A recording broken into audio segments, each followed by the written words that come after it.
प्रतिरोध की ताप पर निर्भरता। विभिन्न प्रकार के पदार्थों के प्रतिरोध पर ताप का प्रभाव अलग अलग होता है। चालकों की प्रतिरोधकता पर,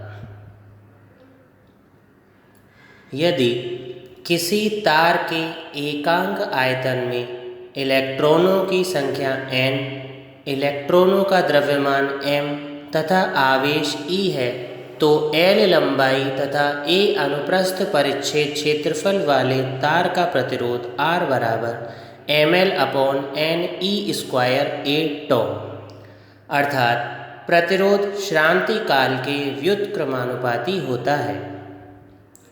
श्रांति काल τ माध्य मुक्त पथ लैम्ब्डा अपॉन वर्ग माध्य मूल चाल Vrms। अतः चालक का ताप बढ़ने पर इलेक्ट्रॉनों की वर्ग माध्य मूल चाल बढ़ती है, जिसके कारण श्रांति काल अर्थात दो क्रमागत टक्करों के बीच लगा समय कम हो जाता है, जिसके कारण तार का प्रतिरोध बढ़ जाता है और वैद्युत चालकता कम हो जाती है।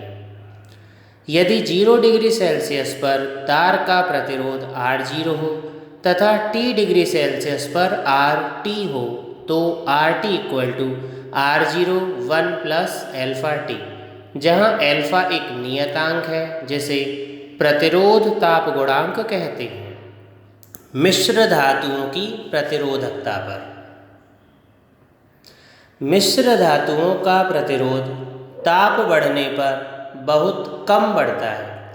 मैग्नीन, कांस्टेंटन, नाइक्रोम आदि धातुओं के लिए अल्फा का मान नगण्य होता है, जिसके कारण ताप बढ़ने पर प्रतिरोध में होने वाला परिवर्तन नगण्य होता है। इसीलिए प्रतिरोध बॉक्स, प्रमाणिक प्रतिरोध आदि बनाने में इन्हीं के तारों का उपयोग किया जाता है। अर्धचालकों की प्रतिरोधकता पर,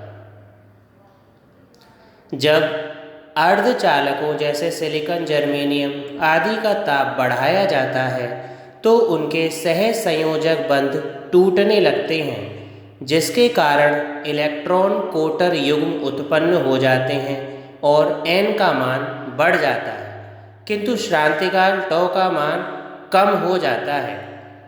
यह कमी n की अपेक्षा कम होती है, जिसके कारण परिणामी रूप से इनका प्रतिरोध घट जाता है। अतः ताप बढ़ने पर इनका प्रतिरोध घट जाता है और चालकता बढ़ जाती है। वैद्युत अपघट्यों की प्रतिरोधकता पर, R d/NeA μ। ताप बढ़ने पर विद्युत अपघट्यों की श्यानता घट जाती है, जिसके कारण आयनों की गतिशीलता μ बढ़ जाती है और प्रतिरोध घट जाता है।